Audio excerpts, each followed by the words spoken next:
আমরা যে বড় বড় বিল্ডিং বা ব্রিজের উপর দিয়ে রোজ নিশ্চিন্তে যাতায়াত করি, কখনো কি ভেবে দেখেছি এর পেছনের কারিগর কারা? এরা হলেন ইঞ্জিনিয়াররা, আমাদের আধুনিক পৃথিবীর সাইলেন্ট গার্ডিয়ান বা নীরব অভিভাবক। ওনারাই নিশ্চিত করেন যে এই বিশাল স্ট্রাকচারগুলো শুধু দাঁড়িয়েই থাকবে না, আমাদের সম্পূর্ণ সুরক্ষাও দেবে। কিন্তু প্রশ্নটা হলো, এই ১০০ বছরের সুরক্ষা আর স্থায়িত্বের রহস্যটা ঠিক কি? এর পেছনে কি কোনো গোপন নিয়ম বা কোড কাজ করে? হ্যাঁ, ঠিক ধরেছেন, একটা কোড আছে। আর আজকের এই আলোচনায় আমরা সেই গার্ডিয়ান কোডের রহস্যই ভেদ করতে চলেছি। চলুন দেখে নিই আমাদের আজকের জার্নিটা কেমন হবে। প্রথমে আমরা পুরনো দিনের কিছু ত্রুটিপূর্ণ পদ্ধতি নিয়ে কথা বলবো। এরপর শিখব আসল গার্জিয়ান কোড, মানে লিমিট স্টেট মেথড। তারপর দেখব একটা বিম কিভাবে ব্যান্ডিং আর ক্র্যাকিংয়ের মতো দুটো কঠিন পরীক্ষা পাশ করে। আর একদম শেষে একটা বাস্তব উদাহরণ দিয়ে পুরো ব্যাপারটা বুঝে নেব। তো শুরু করা যাক। এই আধুনিক পদ্ধতিতে আসার আগে ইঞ্জিনিয়াররা এমন কিছু নিয়ম মেনে চলতেন যেগুলো ঠিক সম্পূর্ণ ছিল না, অনেকটা একটা অসম্পূর্ণ রুলবুকের মতো। ধরুন, দুই ধরনের অভিভাবক আছেন। প্রথমজন হলেন ওয়ার্কিং স্ট্রেস মেথড, যিনি একটু বেশি সাবধানী। তিনি চান না বাচ্চার গায়ে একটা আঁচড়ও লাগুক, তাই খেলাধুলাই বন্ধ করে দেন। এর ফলে ডিজাইনগুলো হতো অতিরিক্ত মজবুত আর অনেক খরচের। আর দ্বিতীয়জন আল্টিমেট লোড মেথড, যিনি বেশ বেভরোয়া। তিনি শুধু ভাবেন সবচেয়ে বড় বিপদটা কিভাবে সামলানো যাবে, কিন্তু রোজকার আরাম আয়েশের কথা একদমই ভাবেন না। তার মানে বুঝতেই পারছেন, দুটো পদ্ধতিরই কিছু না কিছু খামতি ছিল। আমাদের এমন একটা স্মার্ট অ্যাপ্রোচ দরকার ছিল, যেটা প্রতিদিনের পারফরমেন্স আর চরম পরিস্থিতিতে সুরক্ষা দুটো দিকই একসঙ্গে সামলাতে পারবে। আর ঠিক এখান থেকেই জন্ম হলো আধুনিক পদ্ধতির। আর সেই স্মার্ট পদ্ধতিটাই হলো লিমিট স্টেট মেথড, বা সংক্ষেপে LSM।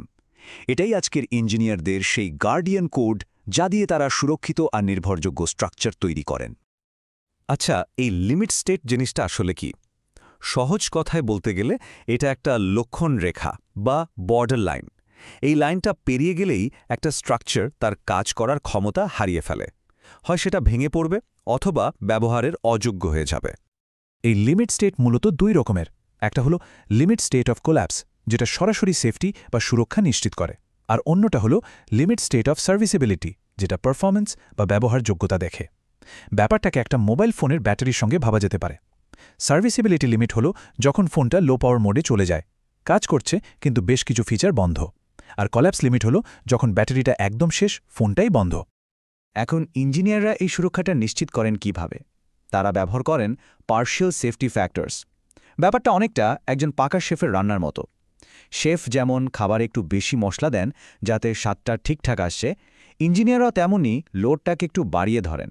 আবার জেরিও বা মেটেরিয়ালের শক্তিকে একটু কমিয়ে ধরেন, কারণ বাস্তবে সব মেটেরিয়াল তো আর ১০০% নিখুঁত হয় না। এই অতিরিক্ত সাবধানতাই হলো সেফটি ফ্যাক্টর। তাহলে বলুন তো, কোন লিমিট স্টেট একটা বিল্ডিংয়ের প্রতিদিনের আরাম আর ব্যবহারযোগ্যতার সঙ্গে যুক্ত? বেশ, থিওরি তো হলো, এবার দেখা যাক কোডটা বাস্তবে কিভাবে কাজ করে। যে কোনো বিমের জন্য প্রথম বড় পরীক্ষা হলো ফ্লেক্সার বা বেন্ডিংকে প্রতিরোধ করা। এখানেই তার আসল শক্তির পরিচয় পাওয়া যায়। এই বেন্ডিং ডিজাইন করার জন্য কয়েকটা মূল ভিত্তি আছে, যেগুলো ইঞ্জিনিয়াররা সবসময় মেনে চলেন। যেমন ধরে নেওয়া হয় যে কংক্রিট অনেক চাপ নিতে পারে, কিন্তু টানা হেঁচড়া একদমই পারে না। তাই টেনশন বা টানের পুরো দায়িত্বটা দেওয়া হয় স্টিলের রডের উপর। এই সহজ নিয়মগুলোই কিন্তু সব জটিল হিসেবের ভিত্তি।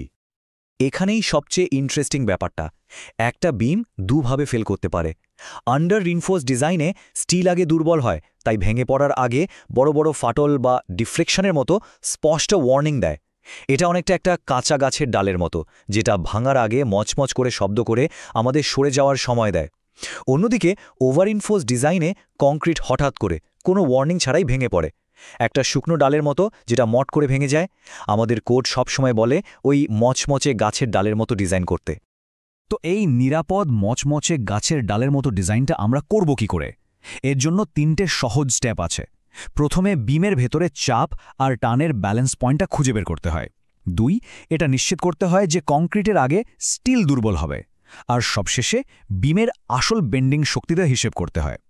তাহলে মনে আছে তো কোন ধরনের ফেলিওর ভেঙে পড়ার আগে আমাদের সতর্ক করে? বেন্ডিংয়ের চ্যালেঞ্জ তো গেল, এবার আসছে বিমের দ্বিতীয় পরীক্ষা, শেয়ারকে সামলানো। এখানকার মূল লক্ষ্য হল সেই সব বিপজ্জনক ডায়াগোনাল ক্র্যাক বা তির্যক ফাটল আটকানো যা বিমকে সাংঘাতিকভাবে দুর্বল করে দিতে পারে। শেয়ার কতটা বিপজ্জনক তা মাপার জন্য আমরা নমিনাল শেয়ার স্ট্রেস বা টাউভি ব্যবহার করি। এটাকে বলতে পারেন শেয়ারের প্রেশার মাপার একটা মিটার। এর সহজ ফর্মুলা হল মোট শেয়ার ফোর্সকে বিমের প্রস্থ আর গভীরতা দিয়ে ভাগ করা। কিন্তু প্রশ্নটা হলো, বিমকে সাহায্য করার জন্য বাইরে থেকে সোলজার বা রিইনফোর্সমেন্ট ডাকার দরকারটা কখন পড়বে? উত্তরটা একদম সোজাসাপটা, যখন আক্রমণটা ডিফেন্সের থেকে বেশি শক্তিশালী হয়। মানে যখন বাইরের শেয়ার স্ট্রেস কংক্রিটের নিজস্ব প্রতিরোধ ক্ষমতার চেয়ে বেশি হয়ে যায়, তখনই আমাদের অতিরিক্ত সৈনিক বা রিইনফোর্সমেন্টের দরকার পড়ে। এই অতিরিক্ত সৈনিকরাই হল শেয়ার রিইনফোর্সমেন্ট। এদের মধ্যে সবচেয়ে বেশি ব্যবহার হয় ভার্টিক্যাল স্টিরাপ বা রিং। তাহলে বলুন তো, অনেক সময় হিসেব অনুযায়ী দরকার না হলেও আমরা কেন অন্তত কিছু ন্যূনতম রিইনফোর্সমেন্ট সবসময় দিয়ে রাখি? অনেক তো থিওরি হলো, এবার একটা রিয়েল লাইফ প্রবলেম সলভ করে দেখা যাক এই গার্ডিয়ান কোডটা আসলে কিভাবে কাজ করে। চলুন একটা বিমের গল্প শোনা যাক। ধরা যাক আমাদের একটা 6 মিটার লম্বা বিম ডিজাইন করতে হবে। এর ওপর 9.8 কিলোনিউটন পার মিটার অতিরিক্ত লোড আসছে। আমরা M20 গ্রেডের কংক্রিট আর FE 415 স্টিল ব্যবহার করব। তো আমরা কোড মেনে কি করলাম? প্রথমে লোড আর মোমেন্ট ক্যালকুলেট করলাম, তারপর বেন্ডিং সামলানোর জন্য কতটা স্টিল লাগবে তা হিসেব করে 3টে 20 মিলিমিটারের রড দিলাম। এরপর আসল শেয়ার চেক করে দেখলাম যে আরে, কংক্রিটের নিজের শক্তিই তো শেয়ার সামলানোর জন্য যথেষ্ট। তাই আমাদের বিশেষ কোনো সৈনিক লাগলো না, শুধু ন্যূনতম কিছু স্টিরাপ বা রিং দিলেই কাজ হয়ে গেল। দেখুন কোডটা আমাদের কতটা সহজে সঠিক পথ দেখিয়ে দিল। তাহলে পুরো আলোচনাটা থেকে আমরা কি শিখলাম চলুন চট করে দেখে নিই। 1. লিমিট স্টেট মেথড সুরক্ষা আর পারফরমেন্সের মধ্যে একটা দারুণ ব্যালেন্স তৈরি করে। 2. পার্শিয়াল সেফটি ফ্যাক্টর হল মেটেরিয়াল আর লোডের জন্য একটা বিল্ট ইন ইন্স্যুরেন্স। 3. সেফটির জন্য ডাকটাইল ফিলিয়ার ডিজাইন করাটা মাস্ট। আর 4. বেন্ডিং আর শেয়ার, এই দুটো হলো প্রধান ভিলেন যাদের একটা বিমকে হারাতেই হবে। সব শেষে একটা প্রশ্ন রেখে যাই, ভবিষ্যতে যখন আমাদের হাতে সেলফ হিলিং কংক্রিট বা স্মার্ট ম্যাটেরিয়ালের মতো অ্যাডভান্সড টেকনোলজি আসবে, তখন এই গার্ডিয়ান কোড কিভাবে বদলাবে? ভবিষ্যতের শহরগুলো তৈরি করার জন্য আমাদের নিয়মগুলো কি একই থাকবে, নাকি নতুন করে লিখতে হবে? একটা কথা মাথায় রাখতে হবে, এটা শুধু পরীক্ষার জন্য পড়া থিওরি নয়, এটাই সেই ভিত্তি যার উপর দাঁড়িয়ে ভবিষ্যতের ইঞ্জিনিয়াররা আরও নিরাপদ, আরও মজবুত একটা পৃথিবী গড়বে। তাই এই কোডটাকে শুধু মুখস্থ করলে হবে না, আত্মস্থ করতে হবে, একজন সত্যিকারের গার্ডিয়ান হয়ে উঠতে হবে। এই জ্ঞান শুধু পরীক্ষায় পাশের জন্য নয়, এটা সারা জীবনের জন্য একটা দায়িত্ব নেওয়ার প্রস্তুতি।